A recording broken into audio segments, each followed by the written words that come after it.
नमस्कार दोस्तों, स्वागत है आप सभी का आपके अपने प्यारे से यूट्यूब चैनल स्पाई स्टडी पर। सो माय डियर स्टूडेंट, आज जैसे कि आपने थंबनेल में देखा है, आज हम केमिस्ट्री की शुरुआत करने वाले हैं।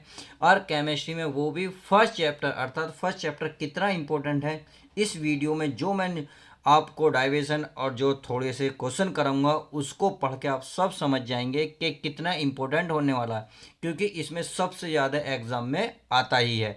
तो चलिए क्वेश्चन की शुरुआत करते हैं और देखते हैं स्टेप बाय स्टेप क्या क्या क्वेश्चन दिए हैं। मैं हर एक क्वेश्चन को लिया हूँ जो क्वेश्चन एग्जाम में सबसे ज़्यादा बार आए हैं और 2024 में आपको बिल्कुल सेम टू सेम देखने को मिलेंगे। तो चलिए पहला क्वेश्चन पढ़ लेते हैं। इसमें बोला है मोलरता से आप क्या समझते हैं। तो इस वीडियो का पहला ही क्वेश्चन है, मोलरता से आप क्या समझते हैं। तो इसकी डेफिनेशन है, 1 लीटर विलियन में घुले विलेय के मोलों की संख्या को मोलरता कहते हैं। और मोलरता का फॉर्मूला होता है, देखिए मोलरता बराबर होता है विलेय के मोल बटे विलियन का आयतन। यदि इसको मैथ में लिखा जाए, अर्थात मोलरता को m से दिखाते तो m बराबर W बटे स्मॉल m गुणा स्मॉल v, और जो वॉल्यूम है ml और इंटू 100। तो अब देखिए W और m v क्या है, मैंने इसको लिख दिया है, इसलिए लिख रहा हूँ ताकि आपको जब न्यूमेरिकल करने लगोगे या मैं कराऊंगा जैसी वीडियो में, तो आपको पता होना चाहिए W क्या है, m क्या है, v क्या है। तो W है विलेय का भार तथा m क्या है, विलेय का अणुभार। यहाँ देखिए भार है, यहाँ अणुभार है, और v है आपका आयतन। तो समझ गए, W विलेय का भार, m विलेय का अणुभार, v क्या है, आयतन। अब नेक्स्ट क्वेश्चन इसी चैप्टर का देख लेते हैं क्या है। क्वेश्चन नंबर 2 ये करा मोलरता की परिभाषा दीजिए। तो उसमें था मोलरता और यह मोललता की परिभाषा दीजिए। तो ये देखिए 1 किलोग्राम विलायक में घुले विलेय के मोलों की संख्या को मोलरता कहते हैं। तो मोलरता का फॉर्मूला क्या है, मोलरता बराबर विलेय का मोल और विलायक का भार। अगर इसमें देखा जाए तो m बराबर होता है W बटे स्मॉल m गुणा स्मॉल w, वो भी किस में, GM में, यानी कि ग्राम में, गुणा 1000। अब क्या है ये मैंने आपको यहाँ लिख दिया है। देखिए ये स्मॉल W है, ये कैपिटल W है। W बराबर विलेय का भार, स्मॉल m विलेय का अणुभार तथा कैपिटल W है विलायक का भार। समझ गए। अब नेक्स्ट देख लेते हैं। क्वेश्चन नंबर 3 हमारा क्या कहता है। देखिए मैंने ये इसलिए लिखे हैं, जब आप न्यूमेरिकल करेंगे तो बहुत ईजी ये चीज़ें हो जाएंगी, इसलिए मैंने लिख दिया है। अगला है क्वेश्चन नंबर 3, मोल परिभाज्य की परिभाषा दीजिए। तो मोल परिभाज्य की परिभाषा क्या है, यह है किसी घटक का मोल परिभाज्य विलयन में उपस्थित उस घटक के मोलों की संख्या तथा कुल घटक के मोलों की संख्या के अनुपात के बराबर होता है। अर्थात आप ध्यान से बड़े ध्यान से समझें, ये करा किसी घटक का मोल परिभाज्य विलयन में उपस्थित, यानी कि जो विलयन है उसमें जो उपस्थित होंगे घटक के मोलों की संख्या तथा कुल घटक के मोलों की संख्या के अनुपात के बराबर होता है। ये कोई बर्तन है, अब इसमें क्या है, विलयन है, और इस विलयन में दो क्या है घटक, घटक ए घटक बी। तब इसका क्या फॉर्मूला होगा चेक करते हैं। यह है इसमें घटक का मोल परिभाज्य बराबर है घटक के मोलों की संख्या बटे कुल घटक के मोलों की संख्या। तो समझ में आ गया। अब देखिए यदि ए मोल का परिभाज्य निकालना चाहते हैं, या बिंदु या जो घटक बी था, बी का मोल परिभाज्य निकालना चाह रहे हैं, तो उसके कैसे कैसे अलग अलग निकलेंगे वो मैंने यहाँ लिख दिया है। यदि ए का निकालना चाह रहे हो, ए का मोल परिभाज्य, तो इसे एक्स ए से दिखाएंगे तो बराबर एन ए बटे N A plus N B. अब आपको ध्यान रखना है, जिसका आप निकालेंगे, यदि ए का निकालेंगे तो ए ऊपर रखेंगे, यदि बी निकालेंगे तो बी ऊपर रखेंगे, परंतु दोनों का योग नीचे रहेगा, क्योंकि रहेगा कुल घटकों के मोलों की संख्या। कुल का मतलब जितने भी उसमें विलयन में आपके घटक उपस्थित हैं उन सब का योग। यदि सी कहेगा तो सी लिखेंगे। अब एन ए क्या है, एन बी क्या है, मैंने यहाँ लिख दिया है। एन ए क्या है, ए के मोलों की संख्या, और एन बी क्या है, बी के मोलों की संख्या। तो समझ गए एन ए और एन बी क्या है। अब देख लेते हैं क्वेश्चन नंबर 4 जो मोस्ट इंपॉर्टेंट है। देखिए ये सबसे बार एग्जाम में आया है और इस बार भी आपको देखने को 100% मिलेगा, तो ध्यान रखना। अब इसमें क्या क्या कंडीशन है, देखिए सीधा सीधा क्वेश्चन नहीं है कि हेनरी का नियम। देखिए ये कह रहा है हेनरी का नियम लिखिए तथा उसकी सीमाएं व अनुप्रयोग भी लिखिए। मैंने कि सीमाएं भी बतानी है, उसके अनुप्रयोग भी आपको बताने हैं। तो चलिए चेक कर लेते हैं। इसके पहले क्या कर लेते हैं, परिभाषा, फिर इसके क्या करेंगे, सीमाएं करेंगे। अब चेक कर लेते हैं, यहाँ पढ़ते हैं। ये लिख रहा है, देखिए यहाँ पढ़िए, हेनरी के नियम के अनुप्रयोग, सॉरी हेनरी के नियम के अनुसार। इसमें लिख रहा, स्थिर ताप पर किसी गैस की द्रव में विलेयता गैस के दाब के समानुपाती होती है। क्वेश्चन ध्यान से पढ़ें।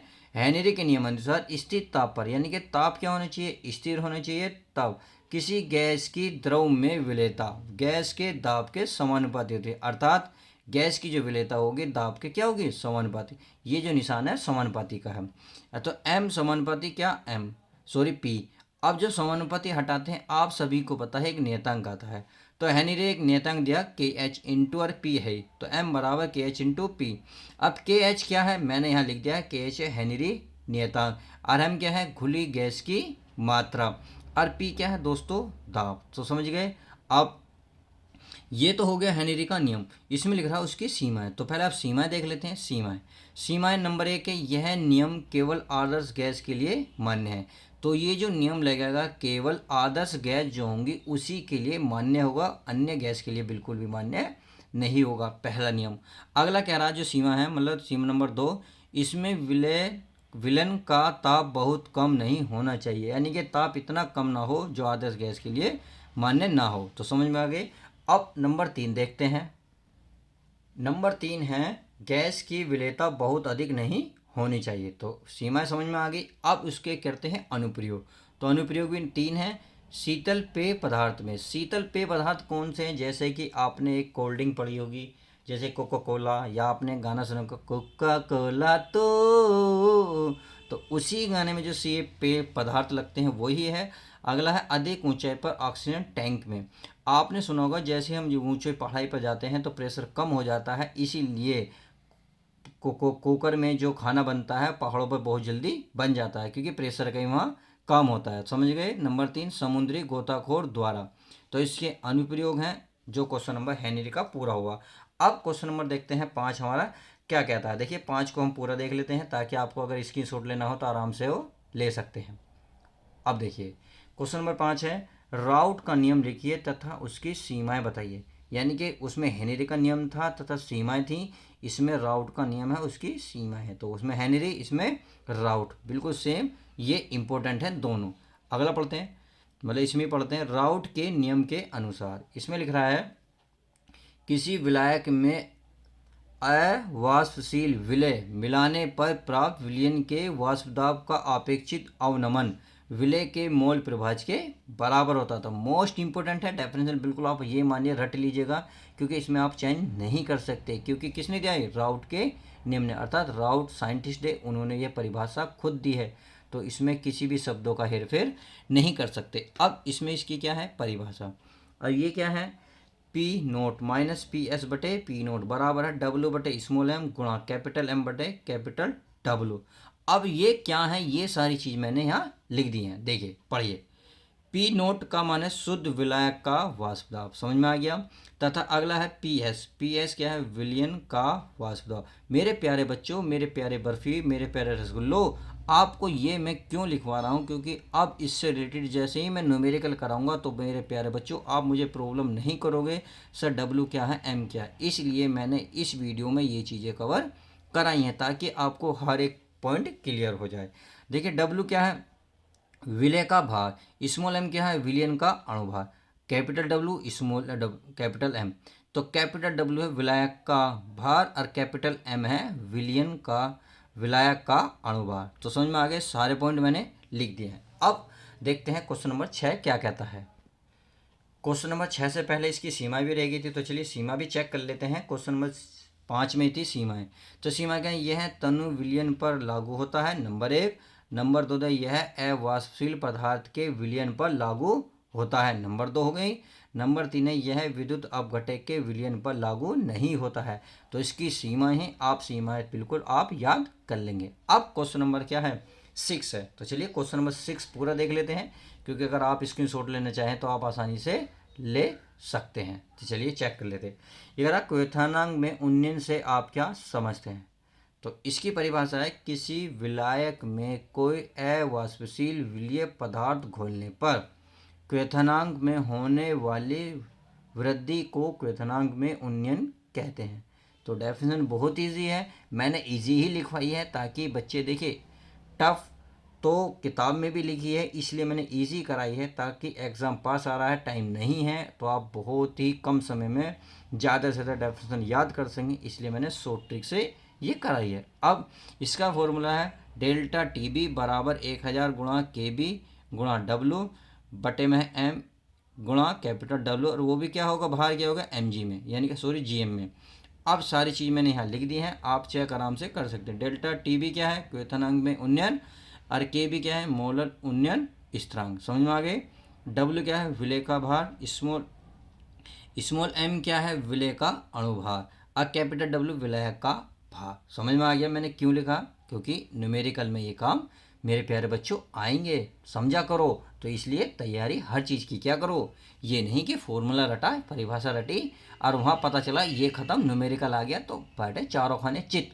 तो आपको ऐसा भी बिल्कुल नहीं होना, इसलिए मैं आपको इन चीज़ों की जानकारी दे रहा हूँ। अब चलते हैं नेक्स्ट क्वेश्चन पे।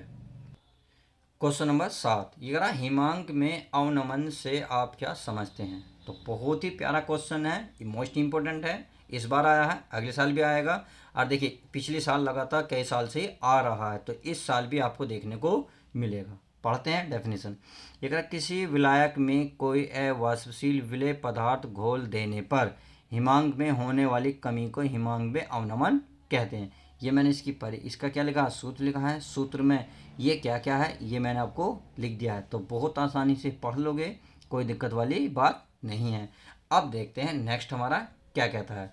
नेक्स्ट क्वेश्चन ये करा परासरण दाब की परिभाषा क्या है। तो परासरण दाब की परिभाषा पढ़ लेते हैं। ये लिख रहा किसी विलायक के कणों का निम्न सांद्रता से उच्च सांद्रता की ओर अर्ध पारगम्य झिल्ली द्वारा स्वतः प्रवाह परासरण कहलाता है। कहने का मतलब है परासरण दाब की परिभाषा बतानी है, तो पहले आपको परासरण पता होना चाहिए, तब परासरण दाब पता होगा। तो मैंने इसीलिए दोनों की डेफिनेशन अलग लिखी है, पहले लिखा है परासरण तथा फिर लिखा है परासरण की परिभाषा। तो परासरण परिभाषा अब देखेंगे। ये लिख रहा है उच्च सांद्रता वाले विलयन पर लगाया गया वह बाहरी दाब जो विलायक के अणुओं का प्रवाह अर्ध पारगम्य झिल्ली से रोक दें, उसे परासरण दाब कहते हैं। तो आई होप आप इसकी परिभाषा समझ गए होंगे। अब देखते हैं नेक्स्ट सवाल हमारा क्या कहता है। क्वेश्चन नंबर 9, ये इस वीडियो का लास्ट सवाल है, मोस्ट इंपॉर्टेंट है। देखिए मैंने प्यार से लिखा है, प्लीज़ मेरी मेहनत बेकार मत किए, लाइक करना मत भूला करो। तो देखते हैं, यार वांट हाफ गुणांक किसे कहते हैं, गुणा भी यानी कि गुण भी बताने, गुणा है ना, सॉरी डंडा भूल गया, तो गुणा लगा लेना, गुणा भी बताओ, सॉरी सही लिख तो रहा, सही तो लिख रहा मेरे प्यारे बच्चों, गुण भी बताना है, गुणा नहीं गुण। तो चलिए आगे देखते हैं। यार किसी अणु संख्य गुणधर्म के प्रायोगिक मान, क्या बोला, अणु संख्य गुणधर्म के प्रायोगिक मान तथा सामान्य मान के अनुपात को वांट हाफ गुणांक कहते हैं। बहुत प्यारी परिभाषा है। ये लिखा भाई अणु संख्या गुणधर्म के प्रायोगिक जो मान होगा तथा सामान्य मान के जो सामान्य मान होगा, इन दोनों के अनुपात को ही वांट हाफ गुणांक कहते हैं। ये मैंने इसकी क्या लिखा, इसका सूत्र लिखा है, देखिए अणु संख्या गुणांक का प्रायोगिक मान तथा अणु संख्या गुण का सामान्य मान, इन दोनों का अनुपात क्या कहलाता है, वांट हाफ गुणांक कहलाता है। अब इसके गुण क्या हैं, गुण आप आराम से पढ़ सकते हैं। तो वीडियो कैसी लगी प्लीज़ वीडियो लाइक शेयर करके ज़रूर बताएं। वीडियो अच्छी लगती है तो प्लीज़ दोस्तों में ज़्यादा से ज़्यादा शेयर करें। अब मिलते हैं किसी और मज़ेदार वीडियो के साथ। मैं तो कहूँगा कि चैप्टर नंबर 2 की वीडियो बहुत जल्दी लाने वाला हूँ। यदि आपको इसमें मुझे प्यार सही देते हो तो आपके लिए मैं वो वीडियो भी लाऊंगा। तो चलिए मिलते हैं नेक्स्ट किसी और वीडियो के साथ।